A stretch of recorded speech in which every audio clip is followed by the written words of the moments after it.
Hello everyone. Today I'm going to share my thoughts on why MongoDB. So MongoDB is very much essential for all the application nowadays. So it's very easy to understand. It's very easy to understand why you use MongoDB via this video. Once you go this video till end, you get to know why you use MongoDB. So there are 13 reasons of using MongoDB in this video. So I'm going to cover 13 points in this video. The number one is high availability via replication. When I say the replication, so first of all, understand the replication things. Replication means the same content on multiple nodes. Let's say there is a content, there is a one record which is going to replicate on all the nodes on your cluster, right? So how it make high available? Let us example, you have a 3 node of cluster. So in 3 node of cluster, one node goes down, then what will happen? Your cluster will be available via replication, right? So MongoDB provide you the replication very easily. That's an inbuilt feature in MongoDB. So we can make this feature high availability via replication in MongoDB very easily. No need to do anything, any re-engineering things in your application or in your database. You can enable replication in configuration files. The second point will be the high scalability via sharding. So first of all, understand the sharding in brief. Sharding means what? Let's say you have a customer with the name of A to Z.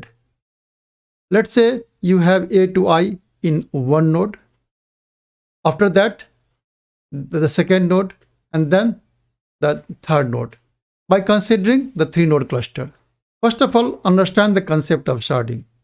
Sharding is partitioning of data and placing it on a multiple nodes or machine in such a way so that you can pull the data and push the data in a similar way without knowing where your data is going to store. So at the time of pulling the data, your driver or your engine will pull the data wherever you have stored that document. When I talk about the high scalability, so in sharding, you can achieve this via horizontal scaling. It means a scale out architecture. So MongoDB has inbuilt a scale out architecture where you can add the small community edition hardware to make it to available your data in a sharding fashion. You cannot achieve sharding in vertical scaling.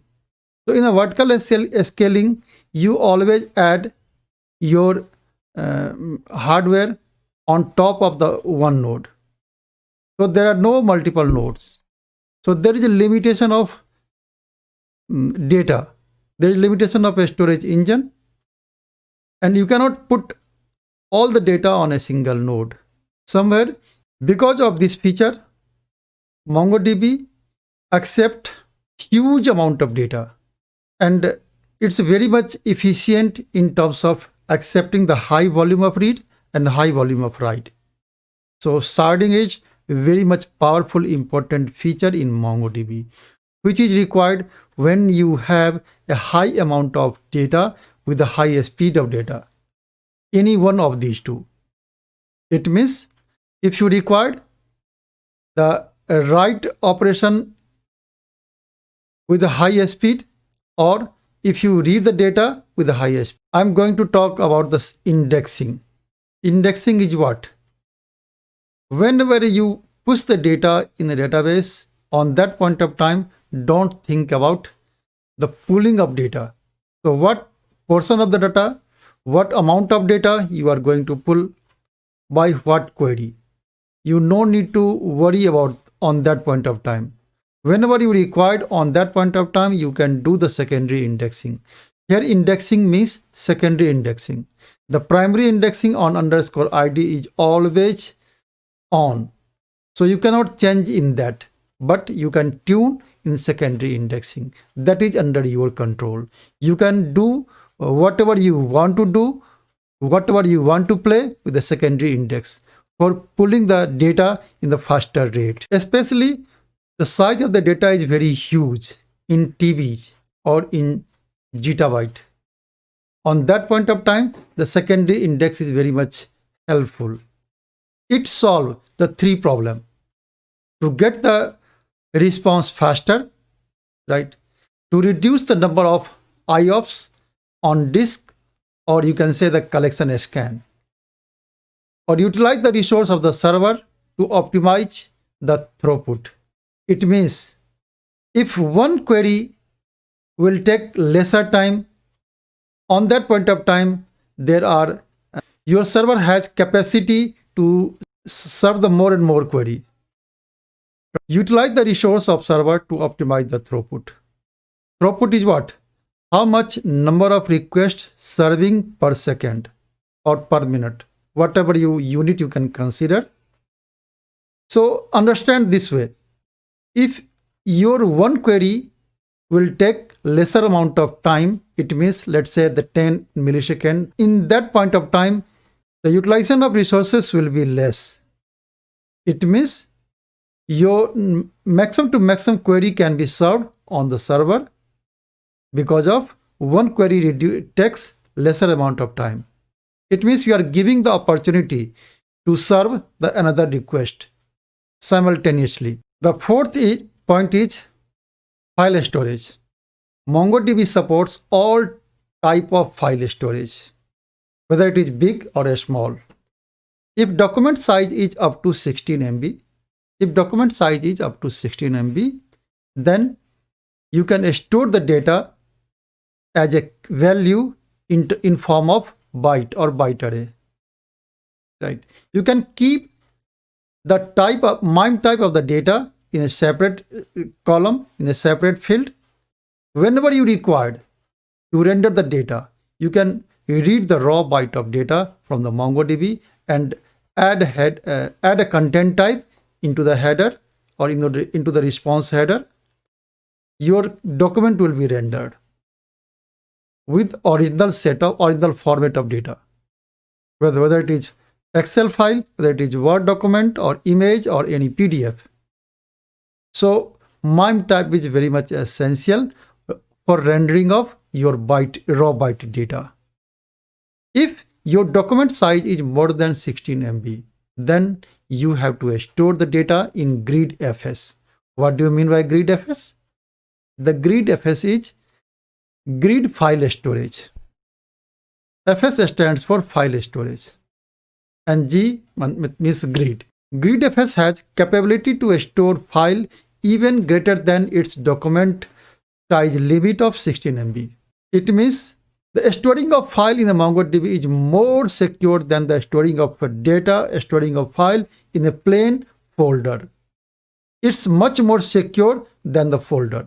You can store the data, any policy copy, any document, any PDF, any type of image or any type of video.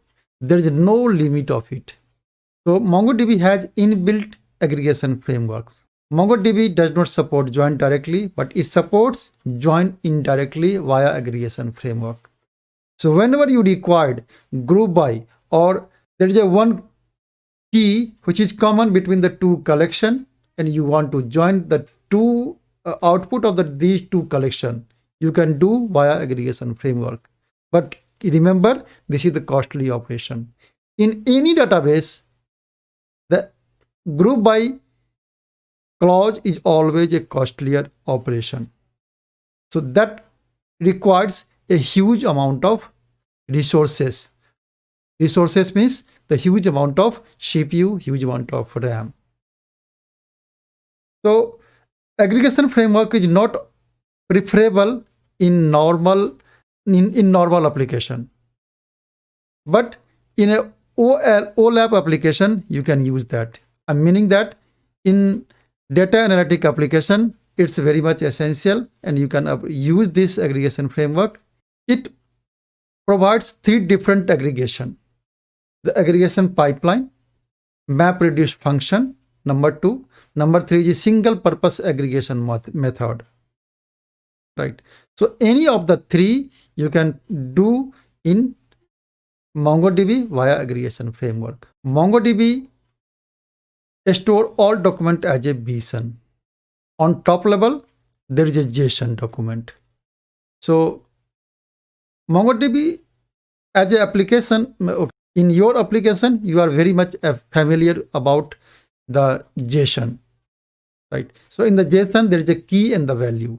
So MongoDB internally store the data in the BSON format, but accept on top level, it's accept the data on a JSON level, JSON. So there is a slight difference between the JSON and BSON. BSON is a binary JSON. So BSON is not readable by human, it's readable by human being. And JSON is readable by human being as well as the developer. Thanks for watching. If you like this content, make sure to hit the subscribe button so you will be notified when I post a new video on this MongoDB series. Thank you.